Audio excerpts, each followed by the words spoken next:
प्रिय छात्रों, आप सभी को आपके अपने YouTube चैनल संस्कार कोचिंग सेंटर में स्वागत है। मैं हूं सत्येंद्र सर और आज आप लोगों को वर्ग 10th का सब्जेक्ट फिजिक्स के अंतर्गत पहला चैप्टर प्रकाश का प्रवर्तन के बारे में हम लोग जानेंगे, जिसका 18 नंबर क्वेश्चन है। अवतल दर्पण द्वारा बना प्रतिबिंब प्राप्त करने का नियम लिखें।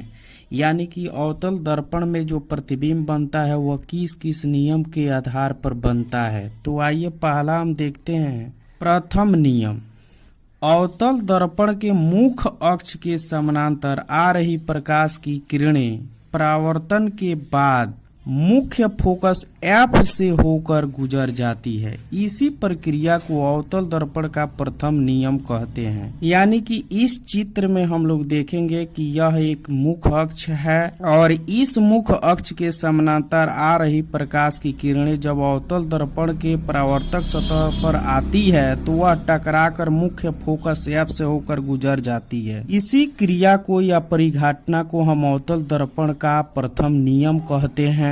एक बार और बताना चाहेंगे आप लोगों को कि ये मुख्य अक्ष के समानांतर आ रही प्रकाश की किरणें जब परावर्तक सतह पर पड़ता है तो वह मुख्य फोकस F से होकर गुजर जाता है। इसी प्रकाश की किरणें तमाम हो सकती है, परंतु जब वह प्रकाश की किरणें मुख्य अक्ष के समानांतर अगर गुजरती है तो वह सभी प्रकाश की किरणें मुख्य फोकस पर केंद्रित होगी या मुख्य अक्ष से होकर गुजर जाएगी।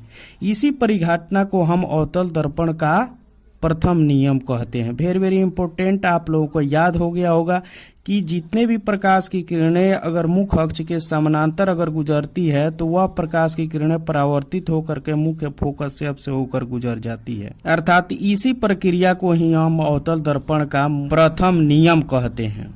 आइए प्रिय छात्रों, अब अवतल दर्पण के द्वितीय नियम के बारे में जानते हैं कि अवतल दर्पण के वक्रता केंद्र C से होकर जाने वाली प्रकाश की किरणें परावर्तित होकर पुनः उसी दिशा में लौट जाती है। इसी परिघटना को या क्रिया को हम अवतल दर्पण का द्वितीय नियम कहते हैं।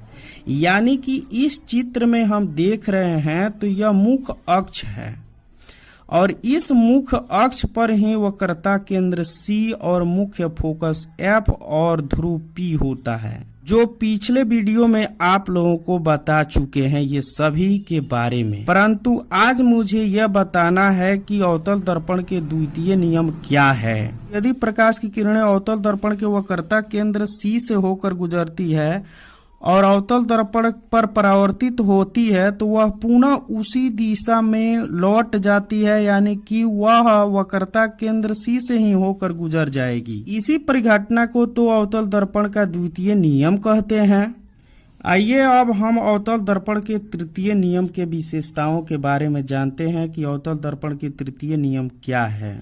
अवतल दर्पण के मुख्य फोकस F से होकर गुजरने वाली प्रकाश की किरणें परावर्तित होकर मुख्य अक्ष के समानांतर हो जाती है। इस परिघटना को ही अवतल दर्पण का तृतीय नियम कहते हैं। यदि प्रकाश की किरणें मुख्य फोकस F से होकर गुजरती है और अवतल दर्पण पर परावर्तित होती है तो वह मुख्य अक्ष के समानांतर हो जाती है। तो इस परिघटना को हम अवतल दर्पण के तृतीय नियम कहते हैं। यानी कि हम एक बार और सभी नियमों को दोहरा देना चाहते हैं। इस चित्र में दिया हुआ है कि यह एक अवतल दर्पण है। इस अवतल दर्पण का प्रथम नियम कह रहा था कि जब मुख्य अक्ष के समानांतर जब प्रकाश की किरणें आती है तो वह मुख्य फोकस से होकर गुजर जाती हैं। इस परिघटना को अवतल दर्पण का प्रथम नियम कहते हैं। परंतु द्वितीय नियम में हमने देखा था कि जब वक्रता केंद्र C से प्रकाश की किरणें आती थी तो अवतल दर्पण से परावर्तित होकर पुनः उसी दिशा में लौट जाती थी। तो इस परिघटना को अवतल दर्पण का द्वितीय नियम कहते थे। परंतु जब वह प्रकाश की किरणें मुख्य फोकस F से होकर के गुजरती है वह परावर्तित होकर मुख्य अक्ष के समानांतर हो जाती है। इस परिघटना को ही हम अवतल दर्पण का तृतीय नियम कहते हैं। तो आशा करता हूं कि यह वीडियो आप लोगों को अच्छा लगा होगा। तो आप लोग इस चैनल को सब्सक्राइब और लाइक जरूर कर दें। धन्यवाद।